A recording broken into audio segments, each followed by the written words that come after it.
Hello दोस्तों, कैसे हैं आप सब। आशा करते हैं कि आप सब स्वस्थ होंगे और मस्त होंगे और आपकी पढ़ाई लिखाई बहुत ही बेहतरीन ढंग से चल रही होगी।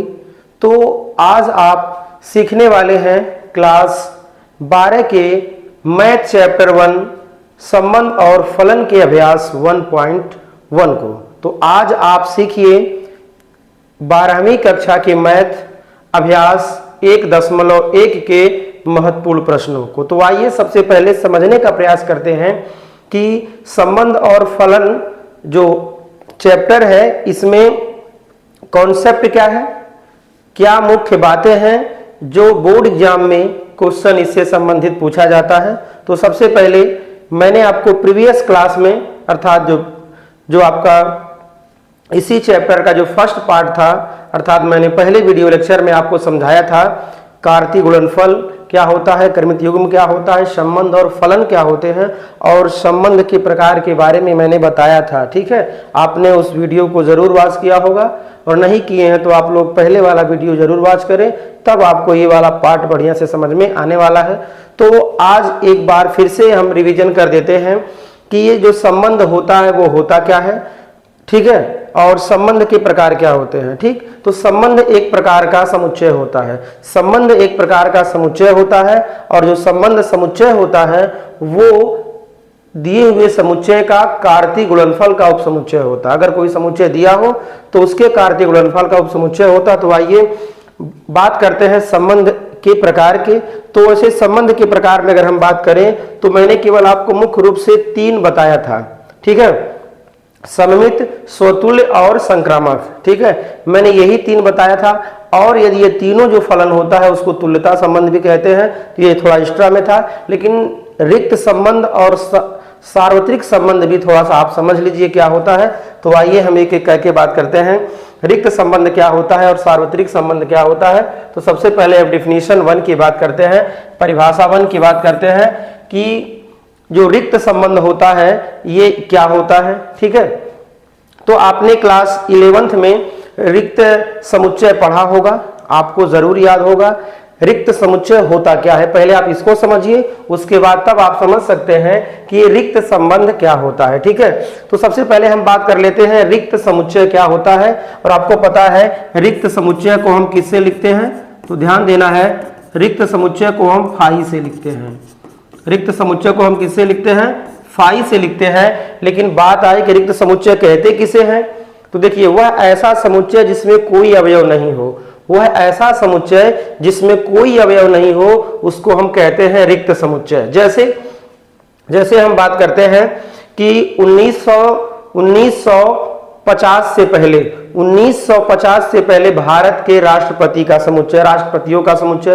तो 1950 से पहले भारत के कोई राष्ट्रपति नहीं थे, इसलिए जो है यह जो समुच्चय रहेगा जो मैंने बोला है वो क्या होगा, रिक्त समुच्चय होगा। अब हम यहां बात कर लेते हैं, अगर मान लीजिए a बराबर दिया हो, a बराबर, ध्यान देना है क्या होगा, a बराबर x such that x, a बराबर x सच दैट x एक प्राकृतिक संख्या हो, x एक क्या हो, प्राकृतिक संख्या हो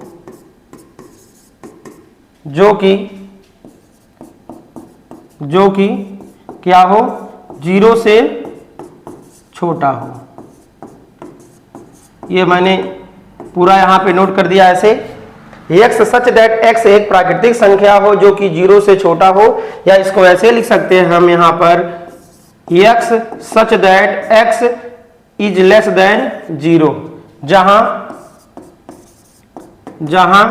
x क्या हो, प्राकृतिक संख्या है, जहां x क्या हो, प्राकृतिक संख्या हो।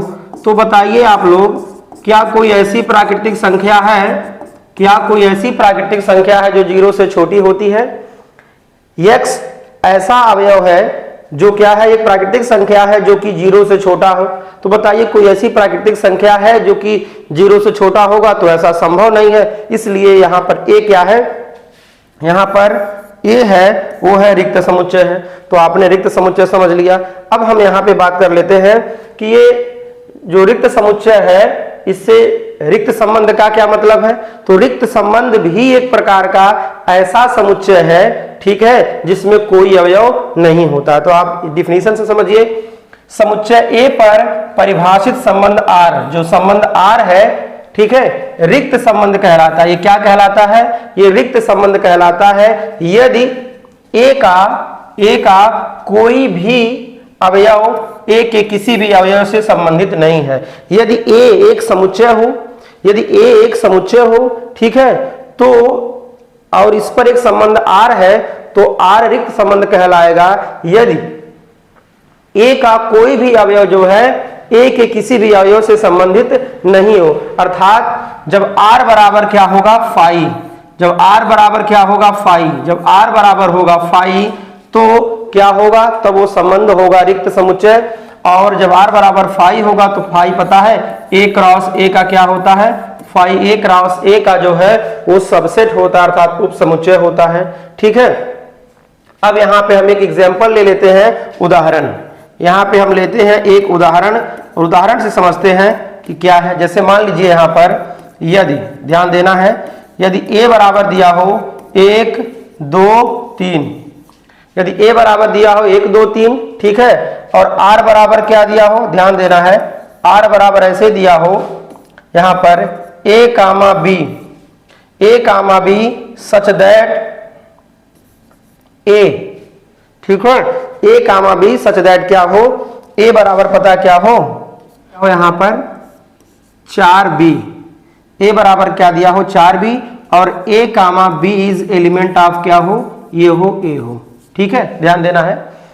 यदि a बराबर 1 2 3 दिया हो और r बराबर संबंध समुच्चय है a comma b such that a बराबर 4b हो, और a कामा b दोनों क्या है? ये एलिमेंट है a के, ठीक है। तो इस प्रकार आप ऐसा कोई, ध्यान देना है, आप ऐसा कोई अवयव लीजिए, ठीक है, जो संबंध बोला है a बराबर 4b। a बराबर 4b का मतलब होता है कि b जो है कोई संख्या अगर हम लेते हैं तो उसका 4 गुना कौन होगा? a होगा। दूसरे अवयव का 4 गुना कौन होगा? पहला अवयव होगा। दूसरे अवयव का 4 गुना पहला होगा, ठीक है। तो बताइए कोई इसमें ऐसी संख्या है जिसमें हम पहले अवयव को दूसरे का 4 गुना करें? नहीं है। कोई इसमें से जान लीजिएगा 1 2 3 में से ऐसा आप जोड़ा उठाइए जिसमें पहला जो अवयव हो क्या हो? दूसरे अवयव का 4 गुना हो। कोई जोड़ा संभव नहीं होगा। तो यहाँ पे r बराबर क्या होगा? r बराबर हो जाएगा फाई, ठीक है। इस संबंध को, ठीक है, इस संबंध को व्यक्त करने वाला यहाँ पर कोई भी अवयव नहीं है, इसलिए r क्या है? यहाँ पर फाई है। एक बार फिर से समझिए कि यदि r बराबर a comma b such that a बराबर 4b, जहाँ a और b is element of a है, तो ऐसा इसमें से कोई हम अवयव बना नहीं सकते हैं। क्यों? आइए देख लेते हैं यहाँ पर, ठीक है, देख लेते हैं क्यों नहीं बनेगा।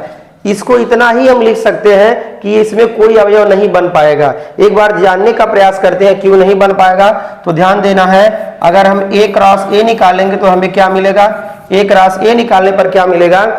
हमें a 1 2 3 का इसी के साथ क्रॉस कराएंगे तो क्या निकलेगा? ध्यान दीजिएगा, यहाँ पर 1 1 1 2 1 3, ठीक है, उसके बाद 2 1 2 2 और 2 3, और यहाँ पर हो जाएगा 3 1 3 2 3 3, ठीक है। इस प्रकार यहाँ पर बना। अब आप बताइए a का a के साथ कार्तीय गुणनफल के जो अवयव आए यहाँ पर आए। अब आप इसको ध्यान से देखिए और देखकर ये बताइए कि क्या कोई ऐसा इसमें जोड़ा है जिसमें जो पहला अवयव है वो दूसरे का 4 गुना है? कोई है क्या? कोई है अवयव? पहला अवयव दूसरे का 4 गुना है? इसमें से कोई नहीं है, इसलिए r क्या होगा? यहाँ पर रिक्त संबंध होगा, ठीक है। तो इस सीधा सा एग्जाम्पल हमने छोटा सा लिया है, इससे भी छोटा और एग्जाम्पल ले सकते थे, लेकिन हमने बड़ा लिया ताकि आपको थोड़ा सा समझ में आ सके, ठीक है। तो अब इस संबंध को संतुष्ट करने वाला कोई यहाँ पर अवयव ही नहीं है, इसलिए क्या है? r जो है संबंध, r जो संबंध है वो कैसा है? रिक्त संबंध है, ठीक है। तो आइए अब हम यहीं पे बात कर लेते हैं परिभाषा 2 की। और परिभाषा यहाँ पर 2 क्या है? यह है सार्वत्रिक संबंध के बारे में। तो सार्वत्रिक संबंध क्या होता है? तो ध्यान देना है, यदि a कोई समुच्चय हो, ठीक है, और a का a के साथ जो संबंध हो वो प्रत्येक अवयव के साथ संबंध हो तो ऐसे अवयव को क्या बोलेंगे हम, ऐसे जो है संबंध को बोलेंगे सार्वत्रिक संबंध। देखते हैं डिफिनीशन के अनुसार समझते हैं। समुच्चय ए पर परिभाषित संबंध आर एक सार्वत्रिक संबंध कहलाता है यदि ए का प्रत्येक अवयव ए के सभी अवयव से संबंधित है। यदि ए एक समुच्चय है और ए का ए के साथ क्रॉस कराएं और वो दोनों एक दूसरे से संबंधित हो तो क्या बोलेंगे, उसको हम बोलते हैं सार्वत्रिक संबंध कहते हैं। अर्थात यदि आर बराबर क्या हो जाए, ए क्रॉस ए हो जाए, आर बराबर क्या हो जाए, ए क्रॉस ए हो जाए, तो उसको क्या बोलेंगे, बोलेंगे उसको सार्वत्रिक संबंध। ठीक है, और आपको ध्यान से सुनना है, रिक्त संबंध, जो रिक्त संबंध होता है वह, जो सार्वत्रिक संबंध होता है वह, दोनों को कभी कभी तुच्छ संबंध भी कहते हैं। क्या बोलते हैं, तुच्छ संबंध भी कहते हैं। लेकिन अब हम थोड़ा ही बात कर लेते हैं कि इसका उदाहरण क्या होगा।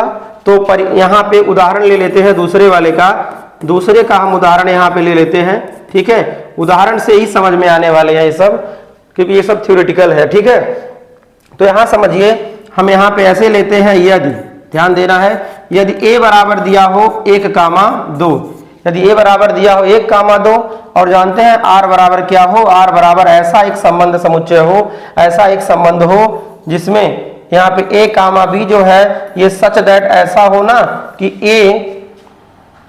a प्लस b बराबर क्या हो, पूर्णांक हो। ध्यान देना है, एक संबंध छोटा सा ले लेते हैं, ये संबंध a प्लस बी बराबर पूर्णांक। ठीक है, ये हम एक संबंध ले लेते हैं। ठीक है, r बराबर क्या हो, a, b such that a plus b पूर्णांक हो। अब हमें आप बताइए कि कोई दो संख्याएं हो, कोई दो पूर्णांक हो, उनका योगफल क्या होगा, पूर्णांक होगा। कोई दो संख्याएं हैं, उनका योगफल क्या होगा, अगर वो पूर्णांक है तो योगफल क्या होगा, पूर्णांक होगा। तो बताइए इसमें r बराबर क्या हो जाएगा, हमें ऐसा जोड़ा लेना है, क्रॉस, इसका जो क्रॉस होगा, ठीक है, 4 अवयव उसमें आएंगे। तो संबंध जो ये कह रहा है इसको हम लिख देते हैं। अब हमें इसका जोड़ा, इनसे जोड़ा बनाना है जिनका योगफल क्या हो, पूर्णांक हो। तो बताइए क्या होगा, 1 1 होगा, क्या होगा, 1 2 होगा, उसके बाद यहाँ पे क्या होगा, 1 1 हो गया, 1 2 हो गया, 2 1 हो गया, क्या हो गया, 2 1 होगा, और क्या होगा यहाँ पे 2 और 2 होगा। तो अब बताइए r, इन दोनों को जोड़ेंगे पूर्णांक आएगा, इन दोनों को जोड़ेंगे पूर्णांक आएगा, दोनों को जोड़ेंगे पूर्णांक आएगा, दोनों को जोड़ेंगे पूर्णांक आएगा। तो इस प्रकार r क्या है, तो r यहाँ पे क्या है, ऐसा जब आता है अगर कोई संबंध तो उसको क्या बोलेंगे, r यहाँ पे क्या होगा, सार्वत्रिक होगा। कौन सा संबंध होगा यहाँ पर, r जो है वो सार्वत्रिक संबंध होगा। ठीक है, तो इसको थोड़ा आपको ध्यान से सुनना और समझना है। देखिए r इतना होगा, लेकिन अगर हम यही बात कर लेते हैं a क्रॉस a क्या होगा आपको बताने के लिए, तो a क्रॉस a में भी यही अवयव आएंगे। आप क्लास 11th में इसको ध्यान से पढ़े होंगे। ठीक है, नहीं पढ़े होंगे तो एक बार इसको समझ भी लीजिए ये कैसे होता है। ठीक है, कैसे होता है देखिएगा, जब 1 2 का इसी के साथ क्रॉस कराते हैं तो क्या मिलेगा हमें, 1 1 फिर 1 2, पहले 1 1 को इसके साथ, फिर 1 2 को, फिर 2 1 को, फिर 2 2 को लेते हैं। इस प्रकार a क्रॉस a में भी 4 अवयव होंगे और r में भी इस जो है संबंध के अनुसार भी इसमें क्या होंगे, 4 अवयव होंगे। ठीक है, तो इस प्रकार यदि r बराबर a क्रॉस a हो, r बराबर a क्रॉस a हो, या यदि a और b दो समुच्चय दिए हो तो r बराबर यदि a क्रॉस b हो या r बराबर a क्रॉस a हो, तो उसको बोलते हैं हम सार्वत्रिक संबंध। क्या बोलेंगे, सार्वत्रिक संबंध बोलेंगे। तो देखिए क्वेश्चन में इसको उदाहरण से तो आपने समझा है, क्वेश्चन में भी इस नियम का उपयोग करके हम लगाएंगे और आपको बताते हैं कैसे कैसे होगा हल। ठीक है, अब हम यहीं पे बात कर लेते हैं। अब हम बात करते हैं 3 और संबंध के बारे में। पहला है स्वतुल्य, दूसरा है सममित और तीसरा है संक्रामक। ठीक है, और यदि ये तीनों हैं संबंध तो उसको बोलेंगे तुल्यता संबंध। इसके बारे में समझते हैं। तो इसके बारे में आपने पहले सीखा है, मैंने ही आपको बताया है और आपने सीखा भी है। तो आइए एक एक करके फिर से इसको समझ लेते हैं क्या होता है। तो ध्यान देना, ये परिभाषा 3 ये क्या है, तो ध्यान देना यहाँ पर, समुच्चय ए पर परिभाषित संबंध r। अगर a कोई समुच्चय है, एक कोई क्या है, समुच्चय है, तो इस पर परिभाषित जो संबंध r है वो क्या कहलाएगा, स्वतुल्य संबंध कहलाता है। स्वतुल्य कहलाएगा कब, यदि प्रत्येक a is element of a के लिए 1 a is element of r। कहने का मतलब यह है कि यदि कैपिटल A एक समुच्चय है और स्मॉल a जो है उसका एक अवयव है, तो यदि ये वाला जोड़ा ए कामा ए वाला जोड़ा अगर ऐसा युग्म जो है, ऐसा क्रमित युग्म कहाँ है, ये आर में है, तो क्या होगा, वो स्वतुल्य होगा। अर्थात जो संबंध ए का ए से है वही संबंध उसको बदल दे तब हो, मतलब अगर आपको ऐसा मिला दोनों अंक, दोनों संख्याएं यहां पर अगर सेम आपको ब्रैकेट में मिलते हैं छोटे वाले, तो समझिए क्या है आपका, वो है आर है। और आर वो क्या है, वो आर है स्वतुल्य संबंध। क्या है वो, स्वतुल्य संबंध है। ठीक है, तो यहां पे अभी थोड़ा बड़ा अजीब लगेगा कि ये कैसे है, थोड़ा कम समझ में आ रहा है, तो बिल्कुल आपको भरपूर समझ में आएगा। ऐसे समझ लीजिए, सीधी सी बात है कि मान लीजिए ए का संबंध बी से है, ए का संबंध यदि बी से है, यदि ए का संबंध किससे हो जाए, ए से हो जाए, तो वही होगा स्वतुल्य संबंध। ठीक है, इतना पहले आप समझिए। सममित संबंध क्या होता है, तो कोई संबंध आर सममित कहलाता है यदि a1 comma a2 element of ए के लिए a1 और a2 यदि आर में है, a1 और a2 क्या है, यदि आर में है या a1 a2 आर का एक अवयव है, तो उसको हम बदल दें, अर्थात a2 और a1 कर दें, तो a2 और a1 भी यदि r में हो तो समझिए वो क्या है, सममित है। अर्थात कहने का मतलब ये है कि यदि a का संबंध b से है, जो संबंध a का b से है, अगर वही संबंध b से क्या हो जाए, b का r से हो जाए, तो क्या कहलाएगा, तो वह कहलाएगा सममित संबंध। ठीक है, इतना दिमाग में रखिए। अब संक्रामक क्या होता है, तो संक्रामक का मतलब होता है कि यदि ए का जो संबंध, मतलब एक अवयव का संबंध दूसरे से है, दूसरे का यदि तीसरे से है वही संबंध, तो वही पहले और तीसरे से हो जाए तो वो होता है संक्रामक। आइए इसको यहां समझते हैं। आर संबंध संक्रामक कहलाता है कब, यदि a1 a2 और a3 ए के अवयव हो, ठीक है, और a1 और a2 पहले से आर के अवयव हो, a2 और a3 भी आर के अवयव हो, तो जो संबंध a1 a2 में था वही संबंध a2 a3 में हो, और यदि वही संबंध a1 और a3 में हो जाए तो उसको बोलते हैं हम संक्रामक संबंध। ठीक है, और इसको थोड़ा मजाकिया अंदाज में खुजली वाला संबंध कह सकते हैं, मतलब एक दूसरे से ट्रांसफर, एक दूसरे संख्या में जो संबंध ट्रांसफर होता है उसको खुजली वाला संबंध भी कह सकते हैं, थोड़ा मजाकिया अंदाज में। तो आइए इसको एक बार, यहाँ पे ए का जो संबंध बी से है और बी का जो संबंध सी से है, अगर वही संबंध किससे हो जाए, ए का सी से हो जाए, तो क्या हो जाएगा, वो हो जाएगा संक्रामक संबंध। क्या हो जाएगा, संक्रामक संबंध। अर्थात ए बी और सी या a1 a2 a3 बात दोनों कह सकते हैं, a1 a2 a3 बोलिए चाहे a b c बोलिए, तो जो संबंध एक ए का बी से जो संबंध है वही संबंध बी से सी का हो, और यदि वही संबंध ए का सी से हो जाए तो कहलाएगा संक्रामक। और ध्यान देना है, जो संबंध तीनों होता है, ध्यान देना है, यदि कोई संबंध स्वतुल्य भी है, सममित है और संक्रामक भी है, तो उसको बोलते हैं तुल्यता संबंध। अर्थात जो संबंध स्वतुल्य होता है, स्वतुल्य हो, सममित हो और संक्रामक हो, उसको बोलते हैं तुल्यता संबंध। और एग्जाम में 3 नंबर में तुल्यता संबंध ही पूछा जाता है, एग्जाम में 3 नंबर में तुल्यता संबंध ही पूछा जाता है, बाकी 1 नंबर के लिए कौन सा संबंध है ये आपसे एमसीक्यूज में पूछा जाता है। ठीक है, तो आपने इसको समझा होगा। अब आइए हम क्वेश्चन को उठाते हैं और आपको समझाने का प्रयास करते हैं, आप समझने का प्रयास करिए कैसे इसके प्रश्नों को हल करते हैं। तो ध्यान देना है, प्रश्न है अलग अलग कैटेगरी के प्रश्न हैं, तो कुछ आपको शुरुआत में आपको ऐसा मिलेगा, आपको बताना होगा कि इसमें कौन सा संबंध है। कभी कभी कोई फलन जो संबंध होगा उसमें कोई संबंध नहीं होगा, कौन नहीं होगा, स्वतुल्य समेत संक्रामक नहीं होगा, कभी कभी संक्रामक होगा, स्वतुल्य होगा, या इसमें से कोई 1-2 होगा या तीनों होगा या कोई नहीं होगा, ऐसा सवाल आएगा। तो आइए अब हम क्वेश्चन को उठाते हैं और आपके सामने यहाँ पर जो है चैप्टर 1 के प्रश्नावली 1.1 के आपके सामने यहाँ पर 2 प्रश्न है। क्या है, निर्धारित कीजिए कि क्या निम्नलिखित संबंधों में से, क्या लिखा है, निर्धारित कीजिए कि, ध्यान देना है थोड़ा आपको, यहाँ पे क्या है, निर्धारित कीजिए कि क्या निम्नलिखित संबंधों में से प्रत्येक स्वतुल्य, सममित तथा संक्रामक है। ये बताना है कि क्या इसमें कोई संबंध है, कौन कौन है ये बताना है। पहला आपके सामने प्रश्न है, दूसरा भी यहाँ पर आपके सामने प्रश्न है। तो आइए 2 प्रश्नों को एकदम बढ़िया ढंग से इसको करते हैं हल, और फिर हम अगले क्लास में इस पर और डिस्कस करेंगे इसके आगे के प्रश्नों पर। तो आइए पहला प्रश्न क्या है, पहले प्रश्न के पहले पार्ट को हम देखते हैं। ये क्या है, एकदम ध्यान से आपको समझना है, क्योंकि क्लास 12 में चैप्टर 1 का ये पहला सवाल है जिसे आप सीखने जा रहे हैं, तो आप लोग एकदम ध्यान से इसको सुनिए, समझिए, ठीक है। और first impression is last impression, पहली छाप ही अंतिम छाप होती है, तो आप लोग ध्यान से इसको देखिए, सुनिए और समझिए, ठीक है। तो प्रश्न क्या है, निर्धारित कीजिए कि क्या निम्नलिखित संबंधों में से प्रत्येक स्वतुल्य, सममित तथा संक्रामक है, ठीक है। प्रश्न ये है और आपके सामने समुच्चय दिया है, समुच्चय ए बराबर मझले कोष्टक में 1 2 3 dash dash and so on, कितना लिखा है 13 और 14, ठीक है। 1 से लेकर 14 तक की संख्याओं का समुच्चय है ए में, और संबंध आर दिया है नीचे, इस प्रकार परिभाषित है कि आर बराबर यहां पे दे दिया गया है और बताना है स्वतुल्य है, सममित है तथा संक्रामक, इनमें से कोई है क्या।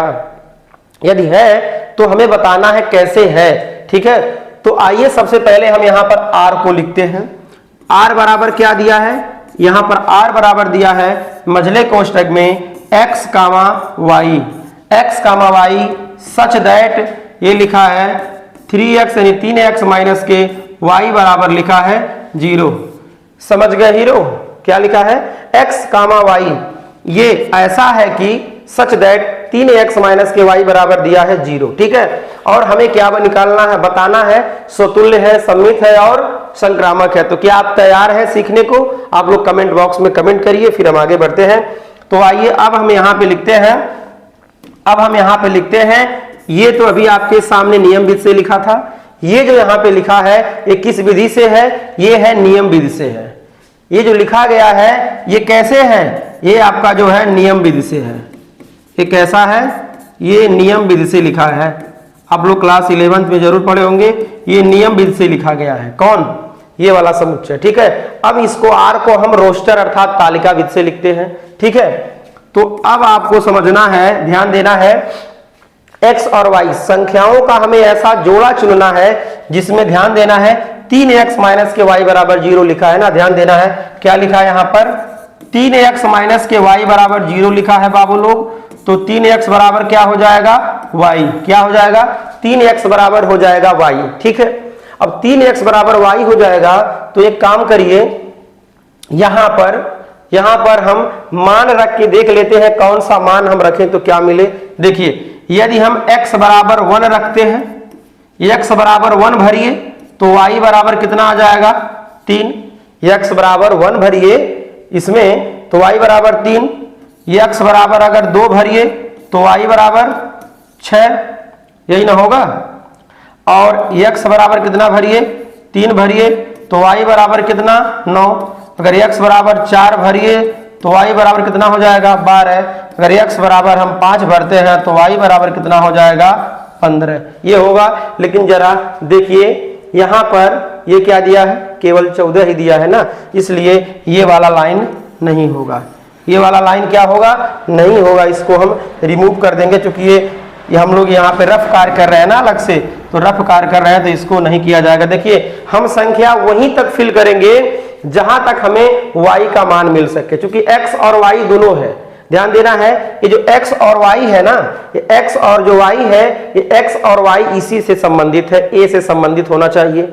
और यदि हम x का मान 5 भरेंगे तो y का मान 15 है, लेकिन क्या y है, क्या y का मान 15 नहीं ना है, केवल 14 तक है। तो आपके सामने यहाँ पर कर्मित युग्म बन गया है, आपके सामने वहां है कर्मित युग्म। आइए संख्याओं को अब हम फटाफट लेते हैं, यहाँ पर भर लेते हैं। तो क्या है 1 3 है यहाँ पर, उसके बाद कितना है 2 6 है, उसके बाद 3 और 9 है, उसके बाद 4 और 12 है, ठीक है ना।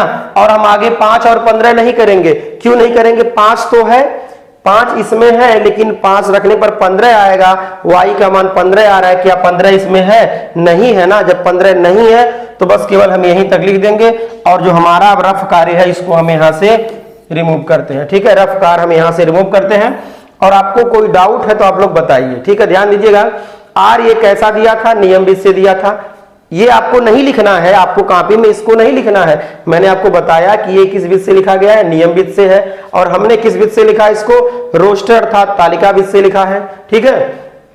अब हमें यहां पर चेक करना है कि क्या ये है या कौन कौन सा इसमें संबंध है। अब आपके सामने आर आ गया है तो देखा जाए कैसे इसको लिखा जाएगा। ठीक है, तो सबसे पहले हम शुरू कहां से करते हैं, सबसे पहले हम शुरू करते हैं स्वतुल्य से। ठीक है, तो यहां पर हम लेते हैं, यहां पे लेते हैं, ध्यान देना है 1,3, 1,3 इज एलिमेंट ऑफ आर। ध्यान देना है 1,3 अर्थात ये जो क्रमिक युग्म है आर में है।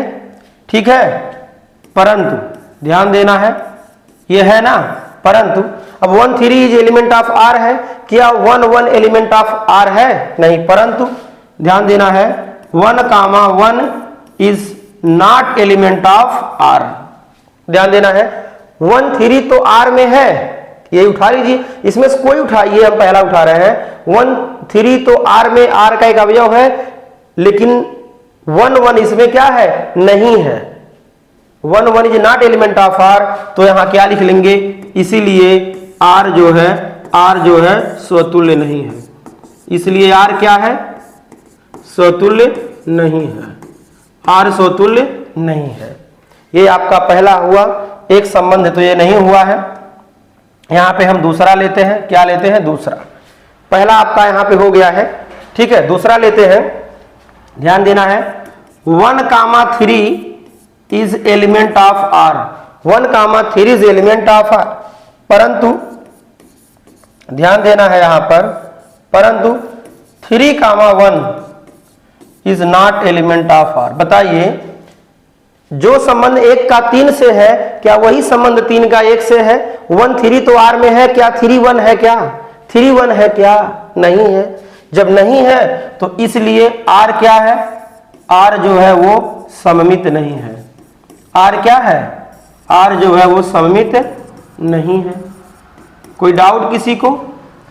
यह भी नहीं है, ये 2 हो गया, दोनों संबंध नहीं है।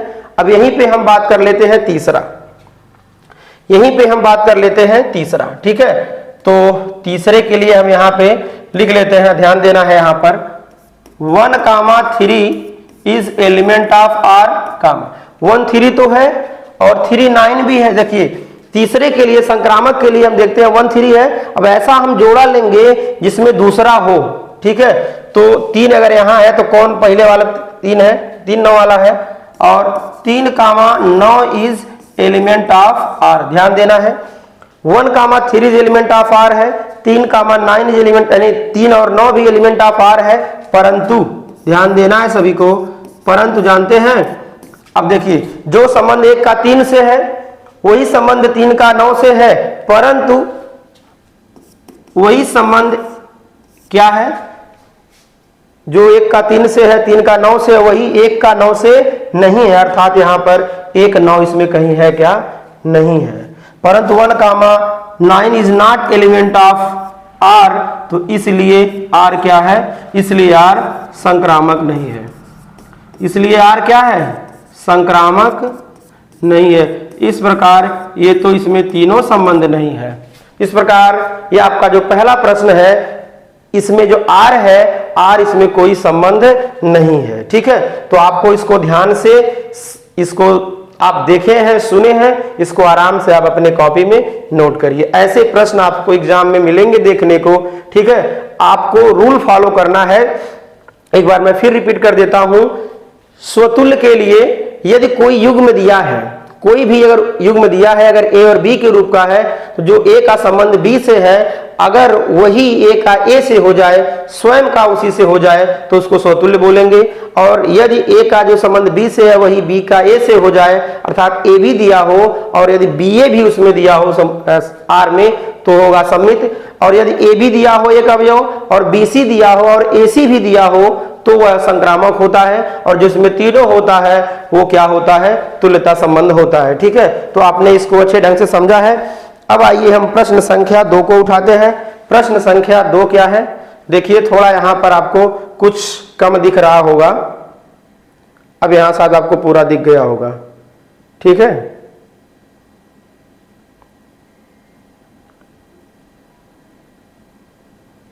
चलिए ठीक है, तो आप इसको क्या करिएगा, आप इसको बढ़िया से आप लोग तैयार रखिएगा। अब आइए अब हम बढ़ते हैं अगले प्रश्न की ओर। आपके सामने प्रश्न संख्या आ रहा है दूसरा। प्रश्न संख्या क्या है, दूसरा। इसमें हम पहले के दूसरे प्रश्न को करते हैं हल, पहले के दूसरे प्रश्न को करते हैं हल। ये क्या है, प्राकृतिक संख्याओं के समुच्चय n में r बराबर x comma y such that y बराबर x प्लस 5, y बराबर x प्लस 5 है और x का मान क्या हो, x is less than 4, x जो है 4 से छोटा रहेगा, लेकिन x क्या है, प्राकृतिक संख्या है।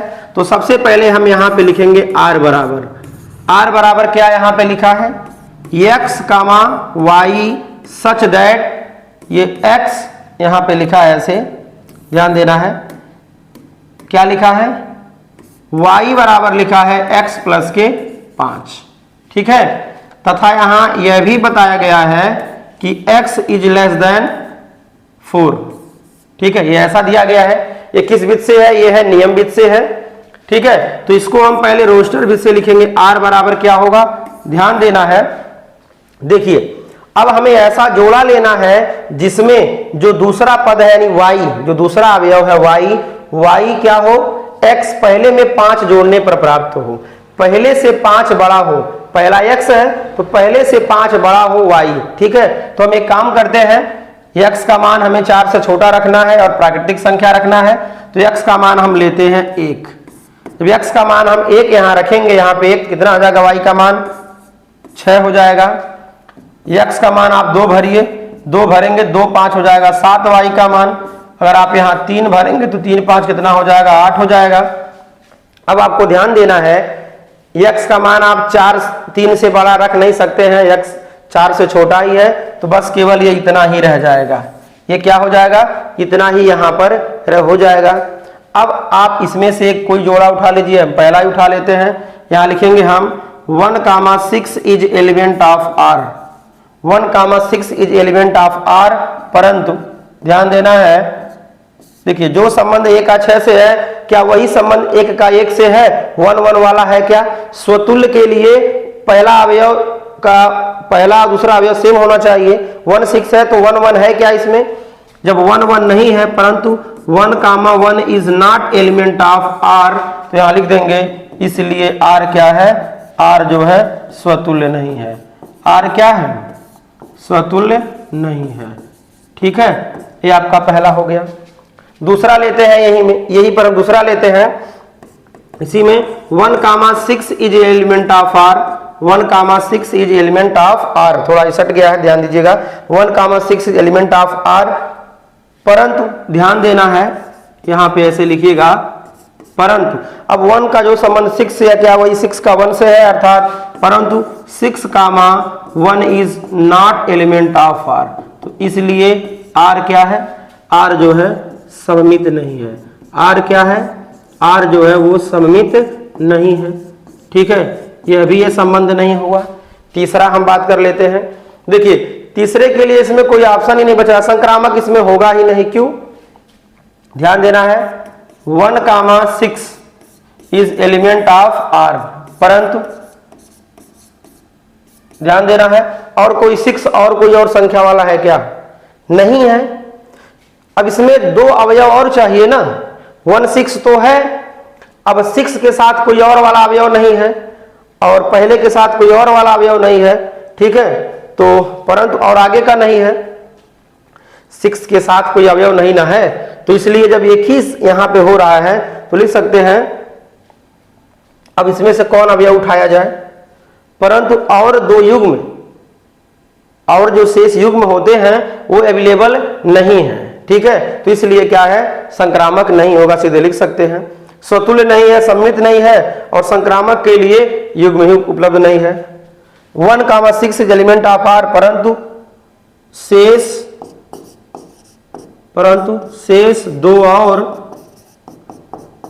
शेष 2 और युग्म नहीं है, इसलिए यह क्या है, संक्रामक नहीं है, यह क्या है, संक्रामक नहीं है। देखिए संक्रामक के लिए क्या चाहिए, a कामा b हो इज एलिमेंट ऑफ r हो, b comma c element of r हो, और यदि a comma c element of r हो जाए तभी तो संक्रामक होता है। a भी r में हो, b c भी r में हो, तो यदि a और c भी r में होगा तभी तो संक्रामक होगा, लेकिन a का 1 और 6 तो R का अवयव है, 1 6 जो क्रमित युग्म है R में है, लेकिन 6 के साथ कोई और वाला अवयव नहीं है और तीसरा भी एक युग्म में नहीं है, तो इसलिए ध्यान देना है 1 6 एलिमेंट ऑफ R, परंतु शेष 2 और युग्म में नहीं है। जो जोड़ा होता है क्रमित युग्म का वो नहीं है, अतः यह संक्रामक संबंध नहीं है। देखिए यदि आप इसको नहीं लिखते हैं, केवल डायरेक्ट लिख देते हैं कि यह संक्रामक भी नहीं है, तब भी सही है। ठीक है, तो आज आपने 2 प्रश्नों को सीखा है। आज के लिए बस इतना ही। Thanks for watching my video.